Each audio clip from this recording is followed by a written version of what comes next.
Au nom du Père et du Fils et du Saint-Esprit. Amen. Frères et sœurs en Christ, je vous ai dit depuis la semaine passée que quand on vit et que nous sommes confrontés à des échecs, à des situations de souffrance et de douleur, à des faits qui nous font mal dans le sens de l'échec. C'est-à-dire, tu échoues. Tu as la volonté, le désir d'atteindre des niveaux, mais tu échoues. Il y a comme une œuvre qui travaille contre toi, contre ton accomplissement et contre ton épanouissement. Ouvre les yeux. Nous pouvons classer ces choses dans l'ordre des échecs mystérieux. Alors, une définition qui va nous mettre à l'aise, nous tous. Les échecs mystérieux sont en somme des échecs qui nous surprennent. Des échecs qui ne peuvent pas être expliqués. Des échecs qui nous sont comme imposés malgré nos efforts. Bienvenue à la semence matinale. Je suis Élisée Dossa, votre frère. Oui, nous sommes actuellement dans un Jéricho. Est-ce que vous permettez que je puisse bénir le Seigneur pour ce Jéricho, rendre grâce à Dieu? Il est actuellement quelle heure? Il est actuellement 1h07 du matin en heure GMT. 3h07 heure de France. Nous avons une de nos sœurs. Depuis on a fini la prière à 21h là. Elle est actuellement encore sous l'onction agitée. Nous prions pour elle et nous confions cette sœur et toute sa famille à la Vierge Marie. Que ce que le Seigneur a commencé, que par sa grâce il achève dans la vie de notre sœur. Frères et sœurs, hier, vous étiez 35 000 personnes connectées. Et je veux m'arrêter pendant 1 minute pour parler de ce cantique et de celle qui a exécuté ce cantique. Oui, chante Inès de la Miséricorde, merci. Merci pour ta vie. Merci pour le don de ta personne. Et merci à Dieu qui t'a donné cette voix. Quand on te dit merci là, c'est pas parce que Jean, tu es trop forte et non. On dit merci parce que Dieu a placé quelque chose en toi et nous célébrons cela. Nous te disons aussi merci pour ton humilité et pour ton sens de l'effacement. Frères et sœurs, les échecs mystérieux, comment est-ce que nous pouvons comprendre cela? Ce matin, je vais vraiment entrer dans le vif du sujet. Aujourd'hui, nous sommes le mercredi 17 juin 2026. Je suis votre frère Élisée Dossa. Alors, comment comprendre les échecs mystérieux? Permettez-moi d'aborder 3 points pour comprendre les échecs mystérieux. 3 points ou 3 choses. La première chose, c'est que l'homme, dans sa nature créatrice, c'est-à-dire, comment est-ce que Dieu l'a créé là? L'homme, naturellement, aspire à la croissance, à la réussite et à l'expansion. C'est-à-dire que l'homme là, naturellement, il veut être grand, il veut travailler, il veut prospérer, il veut en un mot évoluer. Je vais dire quelque chose de très pertinent. Quand l'homme veut évoluer, veut être grand, en somme, l'homme veut être l'image et la ressemblance de Dieu. Donc, qu'est-ce que le diable fait? Le diable fait que tu peux être grand dans le sens des finances, tu peux avoir l'argent, tu peux être prospère, mais tu peux échouer. Échouer où? Échouer dans l'orientation où tu te dois de ressembler, où tu te dois d'être, pour être plus précis, l'image et la ressemblance de Dieu. Il y a nos frères, vous savez, actuellement en France, moi j'accompagne des personnes qui sont dans des gens qui ont aujourd'hui pris une orientation où l'église est assez ferme, des gays. J'accompagne ces gens-là. Je les accompagne. Mais quand tu écoutes le monsieur il est bon. C'est une bonne personne. Il y a mes fils spirituels qui écoutent Sémence matinale, qui sont des blancs, qui écoutent Sémence matinale. Il y a d'autres même qui étaient à Lyon. Il y avait 3 qui étaient à Lyon. Je les accompagne. Mais je ne pourrai jamais les exposer. Jamais. Ce sont des gens, ils sont dedans. Mais quand on les écoute, ils aiment Dieu. Hein? Mais il y a comme quelque chose qui les emmène à faire ça. Donc, le diable fait que l'image de Dieu que je te dois de refléter là, il va salir cette image-là. En t'emmenant à tomber dans des abominations extrêmes. C'est pourquoi je veux que tu écoutes attentivement. Tu es l'image. Tu as été créé à l'image. Et tu as été créé selon la ressemblance de Dieu.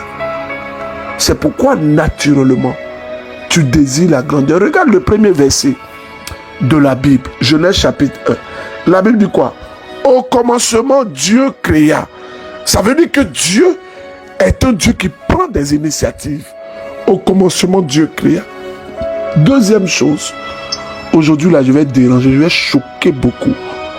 Deuxième chose, c'est que après l'échec, Dieu rebâtit toujours. Après l'échec, quand tu tombes, Dieu te fait toujours relever. Dieu te met toujours sur pied. C'est pourquoi je vais mettre en garde les frères et sœurs qui écoutent Sémence matinale, qui passent le temps condamnés à juger, à blâmer les personnes. Tu ne connais ni son histoire. Tu ne connais ni ce qu'elle a vécu. Après ton échec, Dieu te relève toujours. C'est pourquoi le diable, qu'est-ce qu'il va faire? Vous savez, quand on échoue, le diable viendra nous faire croire qu'en somme, nous sommes des bons à rien. Il viendra nous dire, toi.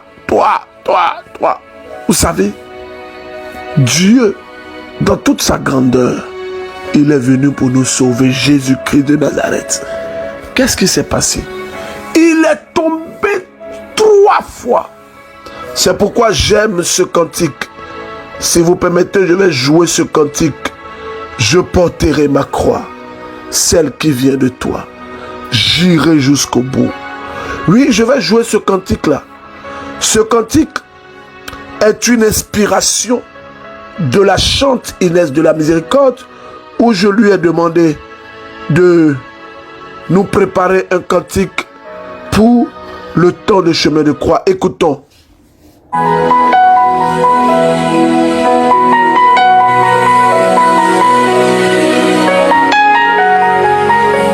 1 400 000 personnes. Je porterai ma croix, celle qui vient de toi.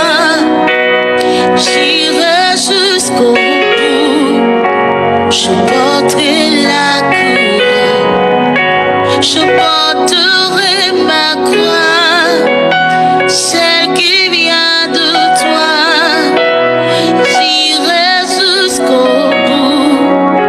Je porterai la couronne. J'aime trop la partie. Sur le chemin de la croix, 5 septembre. tu n'es pas resté couché au Je vois son équipe cri. pour qu'elle nous joue sur 3 fois tu es tombé, 3 fois tu t'es relevé. Donc j'irai jusqu'au bout. Je porterai la couronne. Je porterai ma croix, celle qui vient de toi. J'irai jusqu'au bout. Ah! Oui, merci. Je porterai ma croix.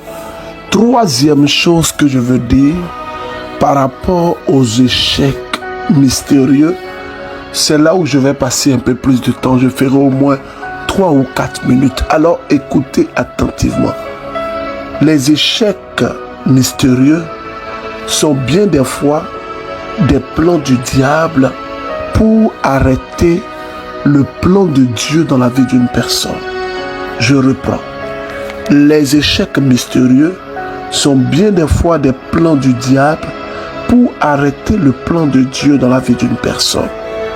Or, nous ne devons pas ignorer les desseins du diable.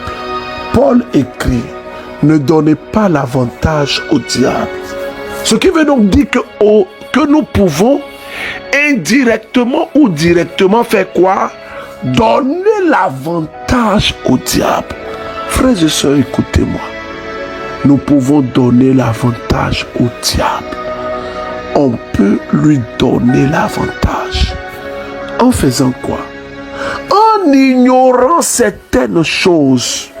Écoutez bien, hein?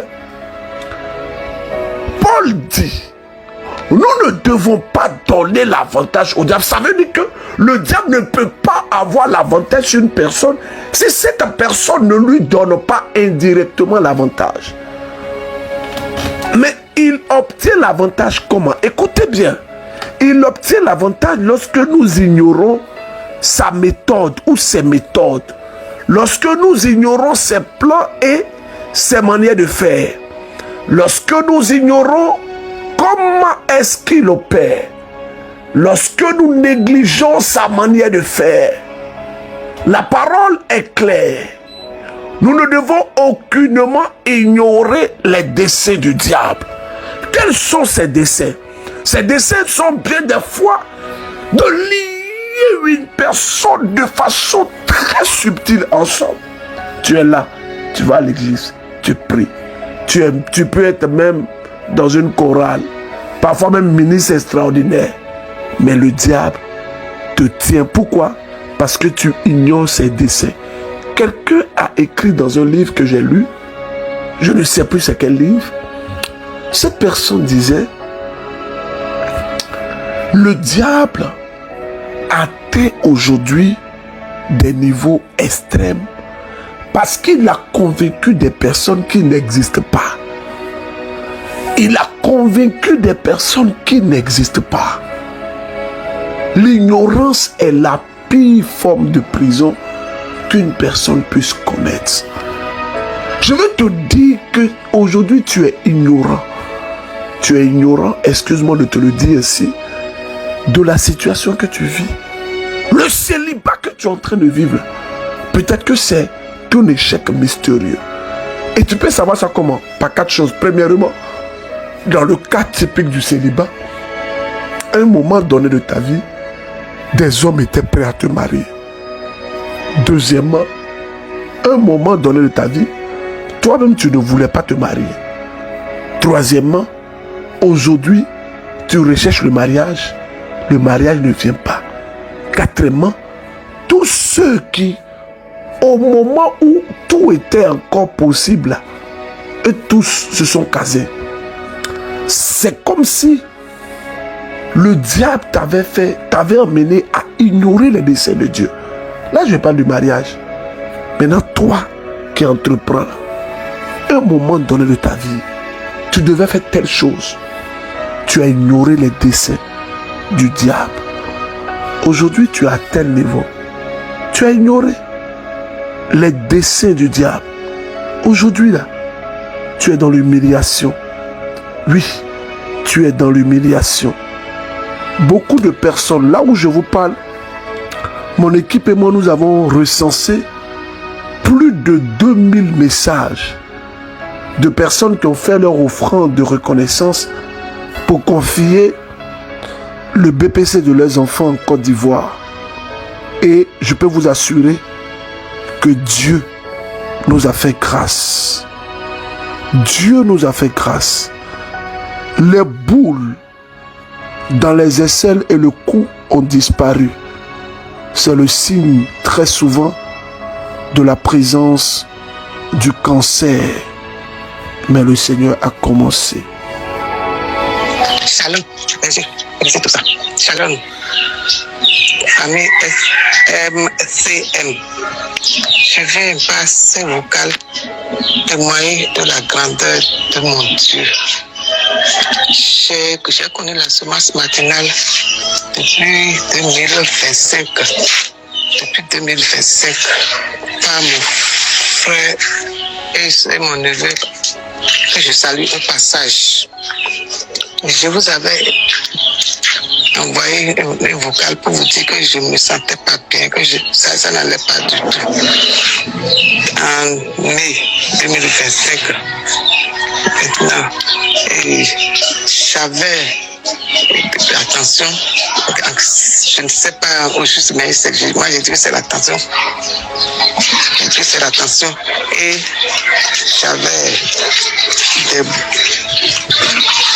j'avais des boules à mon coude et dans mes deux aisselles. Et j'écoute semence matinale tous les jours, presque tous les jours. Tous les jours, j'ai fait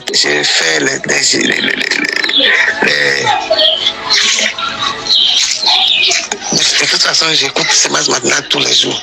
Et à ma grande surprise, j'ai remarqué que les boules, je ne les ai plus retrouvées. Et je vous prie de me joindre à moi pour dire merci à Dieu. Je demande pardon aussi parce que je n'ai pas vite témoigné. Je veux dire quelque chose qui va me valoir beaucoup de critiques, mais je vais le dire. Beaucoup de personnes sont en France, en Europe, elles sont sans papier parce que elles sont tombées dans beaucoup de choses occultes. Vous savez, on ne peut pas mélanger le Seigneur avec beaucoup de choses. Il dit, tu es ni chaud ni froid, je te vomis. Je t'invite à revenir à ton premier amour. Avant ça, avant de te dire ce que je veux te dire, je te fais écouter ce témoignage. Shalom, shalom, famille MCM, shalom, berger Élysée de ça. Je suis une sœur de la Côte d'Ivoire. Je vis maintenant en France. Dieu m'a accordé la grâce du voyage. Je voudrais ce matin rendre témoignage pour lui dire merci. D'abord, j'ai connu la semence matinale en 2024. Vers la fin 2024, c'est là que j'ai connu la semence matinale grâce à une de mes sœurs que je salue au passage.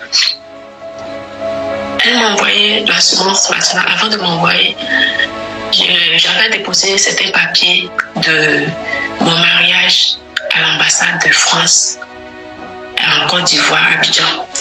Donc, j'attendais, j'ai déposé, ils ont dit en 5 mois, les papiers allaient sortir. 5 mois passent et nous sommes dans le 8e mois. Le papier ne sort toujours pas. Donc, c'est comme ça, j'ai essayé de l'expliquer. Elle dit, je suis un serviteur de Dieu, un berger, mais il est catholique. Toi, tu n'es pas catholique, tu es évangélique, mais je vais t'envoyer, tu vas prier parce qu'il y a la prière là-bas. Il prie, le monsieur, puis il y a beaucoup de témoignages. Donc, je vais t'envoyer. J'ai dit d'accord. C'est comme ça qu'elle m'a envoyé la prière et j'ai commencé à suivre, prier avec la prière de suivre les instructions du berger. C'est comme ça, ça m'a même pas fait 10 jours, les papiers sont sortis. Ils ont affiché ça à la mairie de mon mari en France. Et c'est comme ça. Dieu a fait grâce. J'ai fait mon offrande d'alliance. En ce moment, mon mari souffrait de mal. Il dit son cœur battait fort rapidement. Donc, c'est comme ça que j'ai mis en prière. J'ai mis dans mon sujet, dans mes intentions, plus le mariage. Mais par la grâce de Dieu, le papier est sorti, le mariage a été fait. Mon mari n'a plus senti le mal. Je remercie le Seigneur pour ça. Et encore, le berger avait lancé les opérations concernant la construction du siège au niveau d'Abidjan. C'est comme ça, je n'ai pas hésité, j'ai fait mon offrande. J'ai envoyé, même si ce n'était pas une grande somme, mais j'étais contente d'envoyer, de participer. J'ai envoyé et le Seigneur a fait grâce. Mes intentions ont été exaucées. Tout dernièrement, j'avais fait mon offrande de ma reconnaissance. C'est comme ça, j'ai mis, dans mon intention était la grâce du voyage. Et le Seigneur a fait.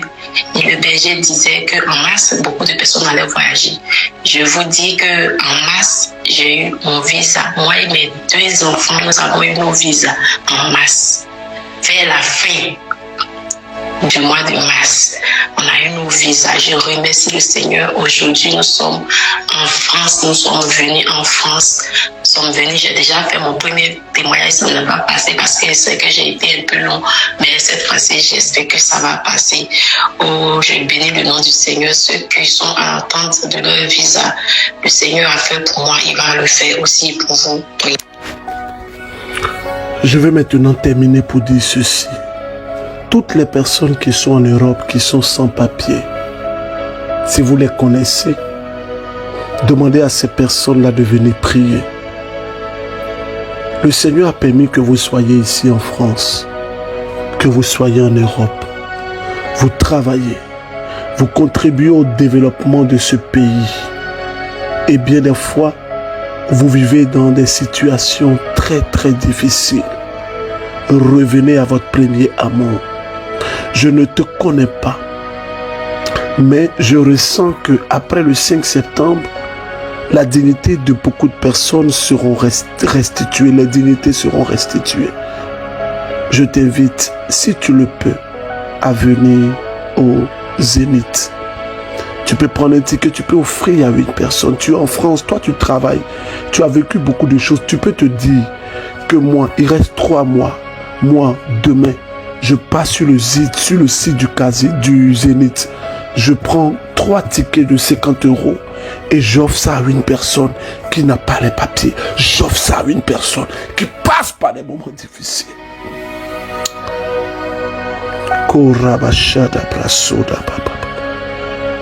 Ce matin, je veux rendre grâce à Dieu pour ta vie.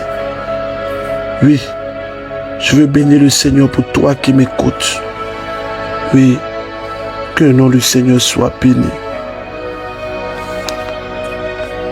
Qu'est-ce qu'un ciboire dans la liturgie catholique et quelle différence existe-t-il entre le ciboire et le calice dans la célébration de l'Eucharistie? Réponse.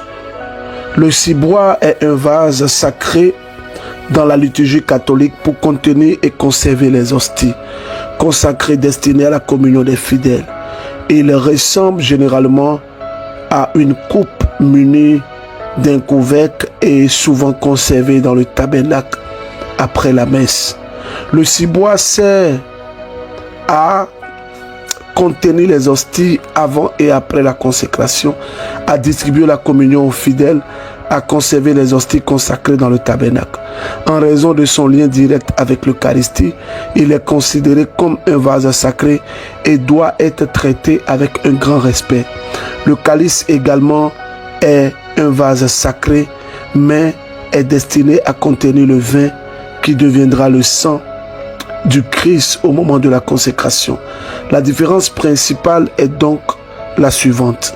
Le ciboire contient les hosties consacrées corps du Christ, tandis que le calice contient le vin sacré, le vin consacré, le sang du Christ.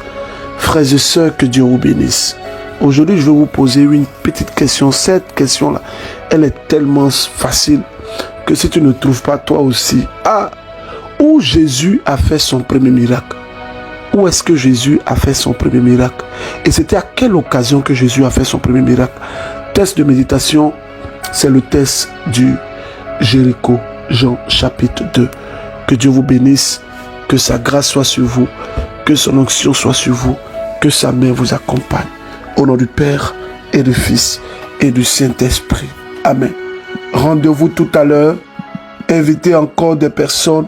Permettez à des gens de venir suivre ce Jéricho de restauration. Que Dieu vous bénisse. À tout à l'heure. 20h00 en GMT. Il y a tellement de témoignages. Faites tout. Passe l'information. Envoie des gens. Envoie le lien d'hier, la vidéo d'hier. Là. Envoie ça aux gens. Parle-leur de la nouvelle. Et du Jéricho. Convainc-les. Fais tout pour qu'ils puissent se connecter. Quand l'heure arrive, tu les appelles. Tu leur bombades. qui puisse se connecter. Dieu te réserve beaucoup de choses. Shalom. Au revoir. Amen.